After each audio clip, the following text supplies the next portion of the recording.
Hello and welcome to the international round up. तो आज हम बात कर लेते हैं जी 7 कंट्रीज़ की। तो जो जी 7 हैं यानी कि 7 बिग इंडस्ट्रियल कंट्रीज़ जो हैं, उनका इजलास जो है वो आज से शुरू होगा इटली में। ब्रोगो इगेंजा एक लग्जरियस रिजॉर्ट है सदर्न इटली में, पगलिया शहर में, साले समंदर से कुछ ही दूर है। इस वीडियो में मैं जो है वो गूगल अर्थ को यूज़ करते हुए उसका मैप भी जो है वो शेयर करूँगा। तो ये 3 दिन जो है वो जारी रहेगा। बहरहाल जो है ज़ेलेंस्की साहब वो 14 को इसके जो है अख्ताम पे, यानी कि 14 को जो है ना वो अपनी स्पीच दे के फिर स्विट्ज़रलैंड चले जाएंगे। इससे पहले भी मैंने एक वीडियो में बताया था कि फिर 15, 16, 17 से जो है वो स्विट्ज़रलैंड के एक लग्जरियस रिजॉर्ट में जो है वो एक समट रखा गया है, जिसमें जो है तकरीबन 60 से ज़्यादा जो है वो ममालिक शिरकत करेंगे। और मैंने उस वीडियो में मेंशन किया था कि यूनाइटेड स्टेट जो है वो नहीं शिरकत कर रहा, ना ही कमला हैरिसन जा रही हैं और ना ही जो है जो बाइडन जा रहे हैं। लेकिन अभी जो है वो ख़बर आई है कि कमला हैरिसन जो है वो शिरकत करेगी। तो उसी हिसाब से जो है वो पाकिस्तान के ऊपर भी अब ये है जी कि पाकिस्तान में फिर शहबाज शरीफ साहब जो हैं वो पहुंचते हैं कि नहीं। तो मैंने तो आपको कहा था कि ये जो है ना वर्ल्ड टूर करने के ये दीवाने हैं पाकिस्तान के खर्चे पर। तो ये पीआई का जहाज़ लेकर जो है चिंग चिंग रिक्शे की तरह घूमते रहते हैं पूरी दुनिया में। तो अगर अमेरिका इनको कहेगा कि नहीं भाई आप भी शिरकत करो, तो ये दौड़े दौड़े जो हैं वो जाएंगे और वहाँ पे शिरकत करेंगे। और वैसे भी ज़ाहिर है पाकिस्तान जो है वो यूक्रेन के साथ जो है वो खड़ा है। जैसे बाकी आप कह लें कि हमारी जो वेस्टर्न नेशंस हैं वो यूक्रेन के साथ जो है वो खड़ी हैं। वही के कोल्ड वार में जो है उसमें रशिया, चाइना, अब उसका रशिया का जो विज़िट है वियतनाम का और नॉर्थ कोरिया का, वो एक साइड पे और बाकी जो है वो सारे एक साइड पे। तो हम तो उधर हैं जिधर अमेरिका है। तो ये जो है ये जी होगा। और जो जी 7 है उसमें अगर बात कर लें तो जो ग्रुप 7 है उसमें सबसे पहले आप यूएसए देख लें और यूके देख लें। फिर इसके बाद इसमें जर्मनी है, इसमें फ्रांस है, इसमें जापान है, इसमें इटली है और एट द एंड इसमें कनाडा है। कनाडा जो है उसका सबसे आखिर में जो है वो इसमें इनटेक हुआ था। तो इसकी जो इफ़ादियत है, जो इसकी इम्पोर्टेंस है वो क्या है, वो ये है कि रशिया ने जो अपना $300 बिलियन का एक इन्वेस्टमेंट जो है वो की थी और वो पैसे रखे थे उसने। जर्मनी का एक बेंच है डोचे। डोचे जो है ये एक इंटरनेशनल बैंक है जो आपसे पैसे लेके तो दुनिया में सूदी कारोबार में लगा के आपको अच्छे इंटरेस्ट रेट के साथ जो है वो पैसे वापस करता है। तो अब ये जो कॉन्फ्रेंस है इसका मकसद ये है कि वो जो डोचे बैंक है उसमें जो 300 बिलियन यूरो पड़े हुए हैं, 300 बिलियन डॉलर पड़े हुए हैं, वो पहले ही इन्होंने फ्रीज़ कर दी हैं। इसी तरह से स्विट्ज़रलैंड में जो अकाउंट था वो उसका फ्रीज़ कर दिया है, जिसके ऊपर रशिया ने काफ़ी वावेला मचाया था। लेकिन अब ये रशिया को पहले सोचना चाहिए था कि उसने इतना अच्छा इंटरेस्ट रेट दे के जो है वो क्यों पैसे यहाँ पे सबमिट करवाए। उसको कहीं और सबमिट करवाने चाहिए थे या डील करनी चाहिए थी जी किसी हालात में भी आप जो है ना वो मेरे अकाउंट जो है वो मेरे साथ से जो है वो मुंजमद नहीं करेंगे। इससे आपको समझ आनी चाहिए कि जो पाकिस्तान से मनी लॉन्ड्रिंग होती है, सारे पैसे जो हैं वो फ़ॉरेन अकाउंट्स में और फ़ॉरेन कंट्रीज़ में रखते हैं। उनको यही डर होता है कि अगर हम चूंचड़ा करेंगे ना तो हमारे एसेट हो जाएंगे फ्रीज़ और फिर हम ना उधर के रहेंगे ना इधर के रहेंगे। कब्र तो भारी कर ली है पाकिस्तान लूट लूट के। तो अब अगर ये हमारी आइंदा आने वाली नस्लों को ये सूद भी ना दें और वो जो पैसे हमने इतनी मेहनत से चुराए हैं, पाकिस्तानी अवाम का गला काट के इकट्ठे किए हैं, वो भी ना हमें मिले, तो ना वो विसाल सनम मिला ना ही वो विसाल यार मिला, उस तरह जैसा कोई काम जो है वो होगा। इसमें एक और अच्छी बात जो है वो ये है कि जी पोप फ्रांसिस जो हैं वो 14 जून को इसमें बात करेंगे आर्टिफिशियल इंटेलिजेंस के ऊपर। और ये देखें ये मज़े की चीज़ है कि 2020 में 2020 में ना कोविड वाले ही साल जो है इसमें ग्लोबल जो पार्टनरशिप थी जीपीआई आर्टिफिशियल इंटेलिजेंस के ऊपर, जीपीआई जो है वो इसको हम जो है वो कहते हैं जीपीएआई इसको जो है वो हम कहते हैं, वो भी अब इसके एजेंडे पे है जी 7 के जो है वो एजेंडे पे। जी 7 में वैसे अभी तक बड़े बड़े अच्छे जो हैं वो काम किए हैं। यानी कि जी 7 जो है इसने दुनिया के जो ममालक थे, कोई 20 के करीब ममालक थे, अफ्रीकन कंट्रीज़ थी जो कि कर्ज़ा वापस नहीं थे कर सकते, तो उनका कर्ज़ा जो है वो माफ़ भी किया है। कुछ का जो है वो केस बाय केस नेगोशिएट भी कर रहे हैं कि किस तरह से हम आपको कितना कर्ज़ा माफ़ करें, कितना सूद माफ़ करें। इसी तरह से HIV जो एड है उसकी रोकथाम के लिए बड़ा काम किया। चरनोबल जो था रिएक्टर, उसके बाद जो है उसको जो है वो कवर किया कि यानी कि ये लोग वो बात समझते हैं कि अगर हमारे पास पैसा है, हम दुनिया के बिगर नेशन और हम जिन्हें क्वालिटी ऑफ लाइफ को एंजॉय करना है, तो जो दुनिया की पुअर नेशंस है ना, उनको भी साथ लेके चलना होगा। लेकिन अभी जब मैं ये सर्च कर रहा था, इस वीडियो के लिए मटेरियल इकट्ठा कर रहा था, तो पता चला कि पाकिस्तान जो है ना वो G7 के आसपास भी नहीं है। यानी कि इंडिया बाज़ाब्ता तौर से पिछले कुछ 4-5 साल से ना, यानी कि 2019 से बाज़ाब्ता तौर पे इनवाइटेड होता है इंडिया। और आने वाले सालों में ना अभी मोदी जी जो हैं वो जाएंगे, वो इटली पहुंचेंगे, इसमें शिरकत करेंगे। आज मेरे ख्याल से वो पहुंच चुके होंगे, नहीं तो कल वो चले जाएंगे। और मोदी जी जो हैं वो इंडिया को रिप्रेजेंट कर रहे हैं पिछले कुछ 4 साल से। और इसमें यह है कि पाकिस्तान जो है ना G7 के बाद G20 बना, उस G20 में भी पाकिस्तान का कहीं जो है वो नाम नहीं है। सऊदी अरेबिया उसमें है और कंट्रीज़, छोटी छोटी कंट्रीज़ भी उसमें है, लेकिन पाकिस्तान कहीं पे भी नहीं है।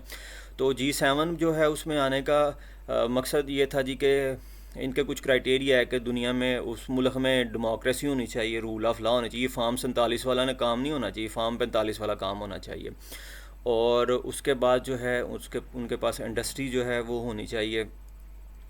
फिर इसी तरह से जो है टेक्नोक्रेटिक डेमोक्रेटिक हुकूमत होनी चाहिए, डेमोक्रेसी है। उसके बाद उनके पास जो है आर्टिफिशियल इंटेलिजेंस के हवाले से, इंडिया जो है आर्टिफिशियल इंटेलिजेंस के हवाले से उसमें जो है उसका इनटेक जो है वो है। तो वह कहने को तो हम जो है इस्लामी दुनिया की पहली एटमी पावर है और दुनिया की 8वीं बड़ी एटमी पावर है, और हमारे पास नंबर 1 जो है वो कह लें कि सारे काम ही हमारे नंबर 1 है। लेकिन हम यहाँ पे ना नहीं मौजूद है, यहाँ पे कहीं नज़दीक भी नहीं है।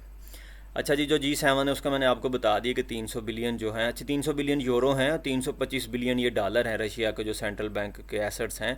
और ये कहते हैं जी कारकेव की हम हेल्प करेंगे। कारकेव आपको पहले बताया था कि रशिया का ये वो इलाका है, सेकंड बिगेस्ट सिटी है, जहाँ पे जो है अभी रशिया इसके ऊपर ताबड़तोड़ हमले कर रहा है, उसको कैप्चर करने की कोशिश कर रहा है। फिर इसमें एक आइडिया ये भी है जी कि जो इस सूद का इंटरेस्ट है और जो इस उसको हम ना कोलेट्रल की शक्ल में 50 बिलियन जो डॉलर है वो रख लेते हैं।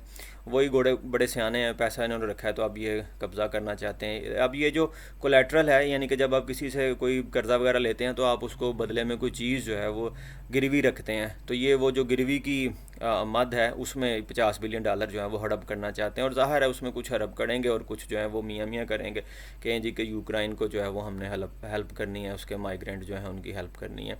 तो ये जो है इजलास जो है जारी है। और इसमें एक और जो एजेंडे पे काम है वो ये जी कि चाइना जो है उसकी जो सपोर्ट है रशिया की मिलिट्री एक्सपेंशन में, उसके हवाले से जो है वो बात होगी। और मिस्टर ज़ेलेंस्की का, जैसे मैं पहले बता चुका हूँ कि 14 को वो इसे ख़िताब करेंगे और 15 को वो स्विट्ज़रलैंड चले जाएंगे। और बड़ा कमाल का काम ज़ेलेंस्की साहब कर रहे हैं कि पूरी दुनिया में वावेला मचा के और पैसे शैसे जो हैं वो इकट्ठे कर रहे हैं।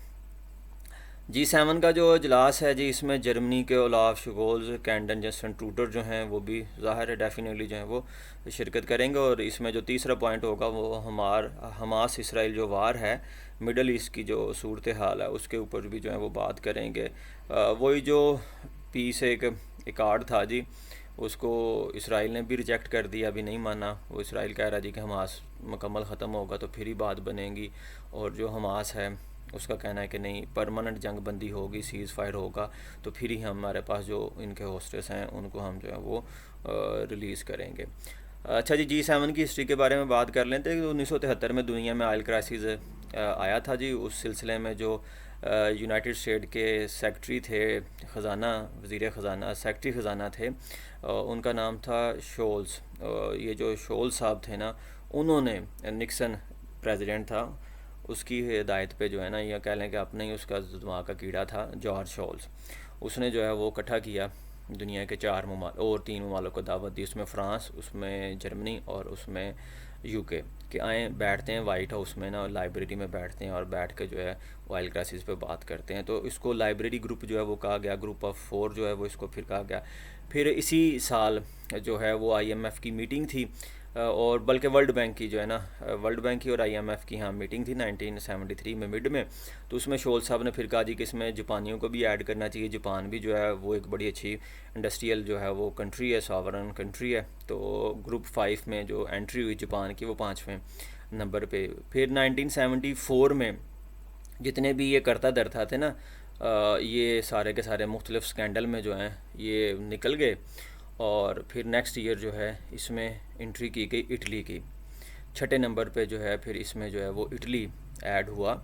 और फिर उसके बाद 1976 में जो है इसमें जो है वो ऐड किया गया इसको, कनाडा को। तो 1976 में फिर ये जो है कनाडा इसमें ऐड हुआ, तो ये 7 ममालिक जो हैं वो पूरे हो गए। और ये C7 तब से लेके अब तक जो है इसका वैसे कोई रिटर्न शिटन, कोई सेक्रेटेरिएट नहीं है, कोई रिटर्न इसके जो है वो फ्रेमवर्क भी नहीं है। बस ये 7 ममालिक जो हैं ये प्रेसिडेंसी रिमूव होती रहती। जैसे पिछले साल जो था ना वो हिरोशिमा जापान में था, तो उन्होंने उसमें इंडिया को, उसमें साउथ कोरिया को जो है वो इनवाइट किया था। तो जो हर साल इसकी प्रेसिडेंसी जो है वो चेंज होती है, और प्रेसिडेंसी जो है उनमें से कोई 6 में से कोई एक बन जाता है, तो वो अपने यहाँ इसका जो है वो इजलास रख लेता है और दुनिया में जो उस साल के मेजर इश्यूज़ होते हैं उनके ऊपर वो डिसाइड करते हैं। और इसमें मज़े की चीज़ जो है कि रशिया का इंटेक हुआ था 1994 में ना। रशिया जो बोरिस येल्सिन साहब थे ना, वो पहली दफ़ा गए थे नेपल्स में, ये इजलास हो रहा था। तो वहाँ पे जो है ना इन्होंने फ़र्दन तमाम 7 सरबराहान मुमलकत से मुलाकात की। फिर 1997 में रशिया का बाज़ाब्ता तौर पे इनटेक हो गया, लेकिन ये 2014 तक चला। रशिया से सारे जो हैं वो तंग थे। तो 2014 में जब क्रीमिया के ऊपर हमला किया रशिया ने, तो फिर रशिया को जो है उन्होंने निकाल दिया। बाद में अब 2020 में डोनाल्ड ट्रंप साहब ने जो है वो बाज़ाब्ता तौर पे इनविटेशन दिया कि इसमें इंडिया को शामिल करते हैं, साउथ कोरिया को शामिल करते हैं, इसमें जो है वो रशिया को दोबारा से शामिल करते हैं। लेकिन रशिया ने कहा नहीं भाई, अब मैं जो है वो आपके ग्रुप का हिस्सा जो है वो नहीं बनूंगा। तो 2014 तक वो इसका हिस्सा रहा है, और ये G8 फिर G7 से जो है वो G8 बना। और बाद में जो है ये फिर D10, इसमें 3 ममालिक और ऐड किए गए। ये अभी वैसे ये इनका जो है ना स्टेटस, वो ऑब्ज़र्वर का स्टेटस है। Australia, south Korea, Indonesia, India, Poland, Spain जो है वो भी इसमें अब इनवाइटेड होते हैं। और उसके बाद जो इसकी एक बड़ी कामयाबी थी, फिर 2020 में इसको टेक्नो 12 भी कहा गया कि जो टेक्नोक्रेटिक डेमोक्रेसीज़ हैं उनको ऐड किया जाए। फिर ये जी जो है वो G20 अब बना। तो जो G20 है उसके जो ममालिक हैं उसमें अगर हम बात करेंगे तो G20 के ममालिक में हमारे पास जो हैं वो 7 ममालिक इसके हैं यूरोपी, ये जो G7 वाले हैं। उसके बाद इसमें जो है अफ्रीकन कंट्रीज़ की जो एक यूनिटी है वो इसमें जो है वो शामिल है। उसके अलावा इसमें इंडिया है, इसमें जो है वो ऑस्ट्रेलिया है, इसमें जो है वो साउथ अफ्रीका है। तो ये ममालिक जो है ना वो इसमें चल रहे हैं। G20 में अर्जेंटीना है जी, Australia, Brazil, Canada, China, France, Germany, India, Indonesia, Italy, Japan, Mexico, Russia, South Africa, Saudi Arabia और साउथ कोरिया, टर्की, UK और USA और यूरोपीय यूनियन। अच्छा, ये जो G7 है ना, इसमें जो यूरोपीय यूनियन का जो कमीशन का प्रेसिडेंट है, यूरोपीय यूनियन कमीशन प्रेसिडेंट, वो भी होता है। और जो यूरोपीय यूनियन का वैसे जो है उसको क्या कहते हैं हम, सेक्रेटरी यूरोपीय यूनियन जो है उसकी जो कौंसल है, जो यूरोपीय यूनियन की कौंसल है, उसका जो प्रेसिडेंट है वो भी इसमें जो है वो शामिल होता है। और जैसे आपको बताया कि जो पोप साहब हैं वो तो इसमें ऑलरेडी जो है वो शामिल होते हैं। तो लेट्स सी जी कि क्या जो है इसके ऊपर करते हैं। बहरहाल करना इन्होंने यही है कि वो जो सूद के पैसे हैं उनको किसी तरह से जो है वो हड़पना है। तो इसके ऊपर जो है ना वो मज़ीद अपडेट किसी नेक्स्ट वीडियो में फिर इंशाल्लाह ताला आपसे जो है वो मुलाकात होगी।